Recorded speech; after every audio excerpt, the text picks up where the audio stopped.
శ్రీమాత్రే నమ. జయ గురు దత్తాత్రేయ నమ. ఈ వీడియోలో మనం ఆగస్టు 11వ తారీఖు నుంచి 17వ తారీఖు మధ్యలో జరగబోయే వార ఫలాలు వివిధ రాశుల వారికి ఏ విధంగా ఉండబోతుంది అని తెలుసుకునే ప్రయత్నం చేద్దాం.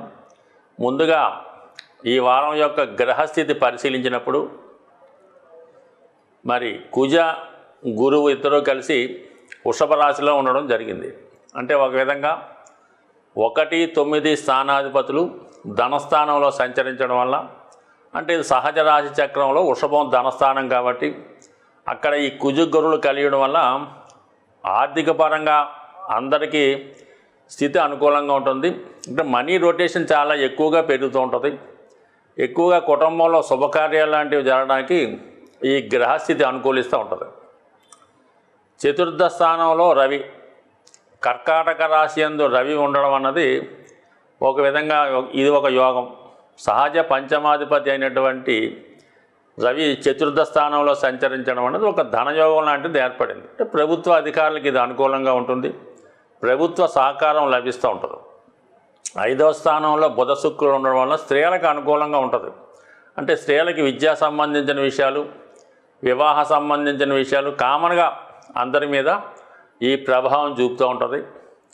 6వ స్థానంలో ఉన్నటువంటి కేతువు ఎవరు ఏ పని ప్రారంభించినా కూడా అవి మధ్యలో ఆగడం జరుగుతూ ఉంటుంది.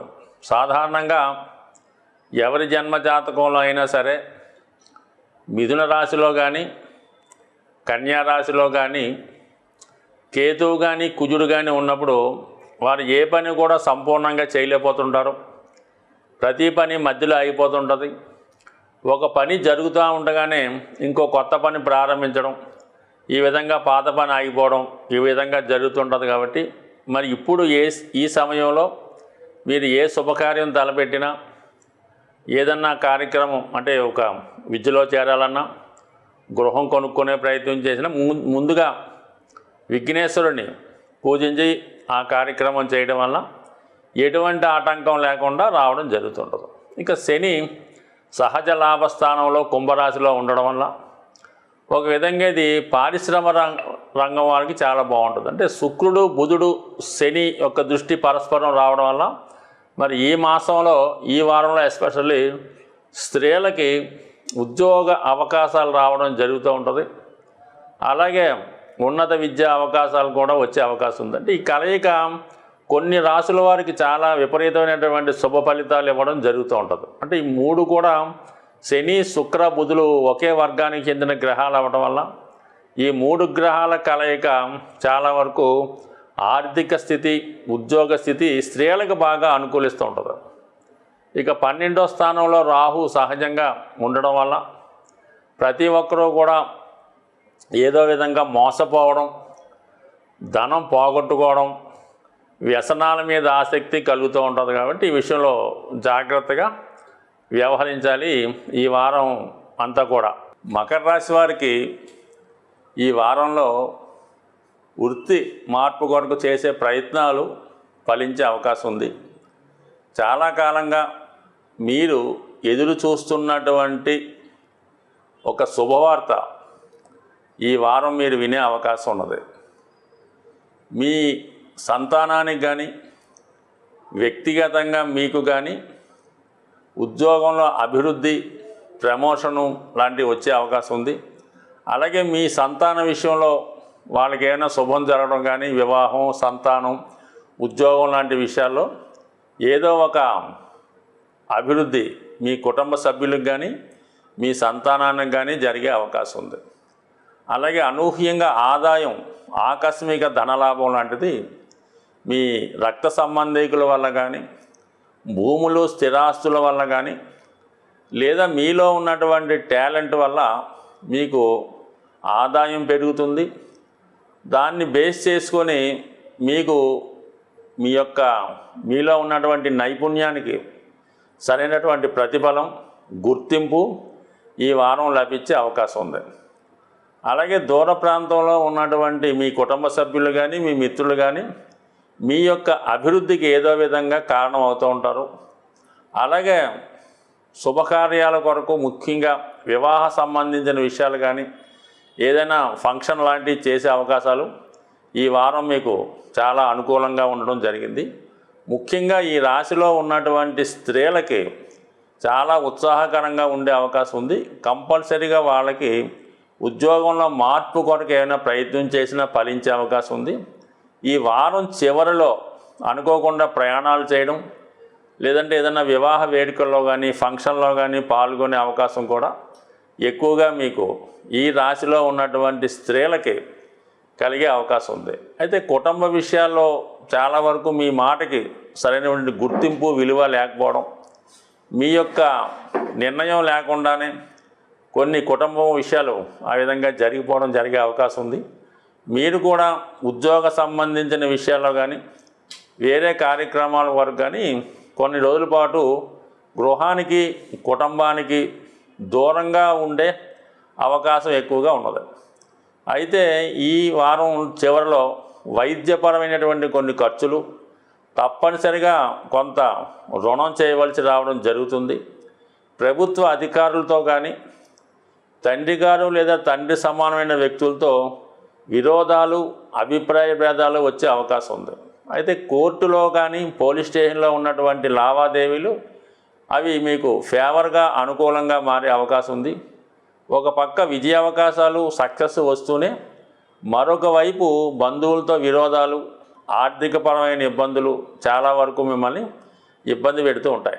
ఏదైనా ఆదాయం కన్నా ఎక్కువ ఖర్చు రావడం, గతంలో మీరు ఏదో ఒక విషయంలో ఖర్చు పెట్టిన ధనం అంతా కూడా వేస్ట్ అని తెలిసే అవకాశం ఉంది. ఫలితం అయితే ఉంటుంది, కానీ మీరు పెట్టుబడి పెట్టినంతగా దాని కొరకు ఖర్చు పెట్టినంతగా ప్రతిఫలాన్ని పొందలేకపోతుంటారు. ఈ వారం ముఖ్యంగా ఈ వారం చివరిలో వస్తున్నటువంటి శని త్రయోదశి ప్రతి రాశివారు కూడా దీన్ని పాటించడం వల్ల మీకు వృత్తిపరంగా, కుటుంబపరంగా, ఆర్థిక పరంగా ఉన్నటువంటి సమస్యల్ని బయటపడడం జరుగుతూ ఉంటుంది.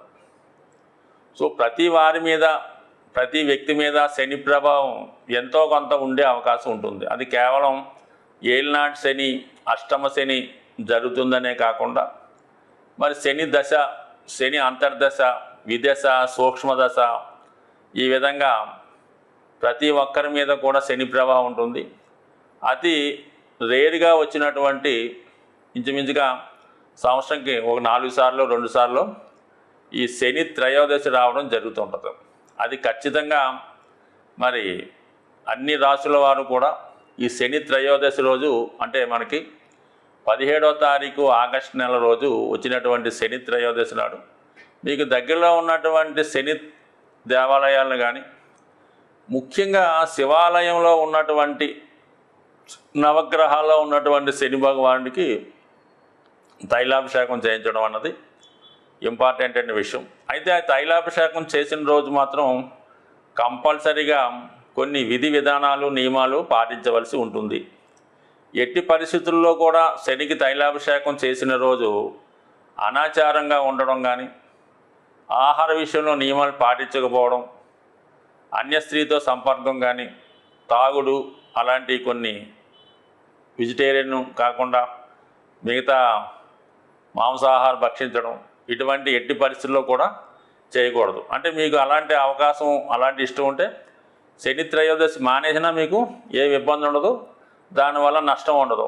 శని త్రయోదశి నాడు విధి విధానంగా శని భగవాన్ని పూజిస్తే మాత్రం ఖచ్చితంగా ఆ రోజు కఠిన నియమాలు పాటించవలసి ఉంటుంది. అంటే ఆ నియమాలు ఎటువంటి అంటే, సాధారణంగా మనకి అయ్యప్ప స్వామి దర్శనానికి వెళ్ళినప్పుడు ఏ విధంగా నియమంగా ఉంటామో ఆ నియమాలన్నీ కూడా ఆ ఒక్కరోజు, అంటే శనివారం రాత్రి మళ్ళీ ఉదయం సూర్యోదయం అయ్యేదాకా కూడా పాటించడం వల్ల ఖచ్చితంగా మీకు శని యొక్క ఆశీస్సులు లభించి మంచి విజయం లభిస్తుంటుంది. అంటే ఆ రోజు శని త్రయోదశి రోజు ఆయిల్తో చేసిన పదార్థాలు ఏమీ కూడా తినకూడదు. అంటే ముఖ్యంగా అలాగే నెయ్యి, డాల్డా అలాంటిది ఏమీ కాకుండా కేవలం మరి పచ్చి పులుసు, లేదంటే మామూలు తాలింపు పెట్టిన వస్తువులతో తినొచ్చు. వీలైతే గడపగలిగితే ఆ రోజంతా కూడా ఈ ఫలాలు, లేదంటే ఈ ద్రవ ఆహారం లాంటివి ఏదో ఫ్రూట్ జ్యూస్ లాంటివి తీసుకొని ఆ ఒక్కరోజు కింద భూసైనం అంటే కింద ఒక ఏదో చలగాడ చాప వేసుకొని ఆ ఒక్కరోజు దూరంగా విడిగా పడుకోవడం వల్ల కంపల్సరీగా మీకు శనిగ్రహ అనుగ్రహం లభిస్తుంది. వీలైతే ఆ రోజు మరి విష్ణు సహస్రనామం కానీ, హనుమాన్ చాలీసా కానీ, శని అష్టోత్తర శతనామాలు కానీ, శివుడికి సంబంధించి ఏదైనా చేసుకోవచ్చు. ఇంకా కొంతమంది కొన్ని ప్రాంతాల్లో ఆచారం ఏంటంటే ఏదైనా దేవాలయంలో, ముఖ్యంగా హనుమాన్ దేవాలయంలో, శివాలయంలో నిద్రించే అవకాశం ఉంటే పూర్తిగా కాకపోయినా కనీసం మనకి బ్రహ్మముహూర్తం దాకా 4 గంటల దాకా పడుకొని దాని తర్వాత మళ్ళీ విధి విధానంగా మీ కార్యక్రమాలు చేసుకుంటే ఒక 1000 రెట్లు మంచి ఫలితం మీకు వచ్చే అవకాశం ఉంటుంది. స్వస్తి.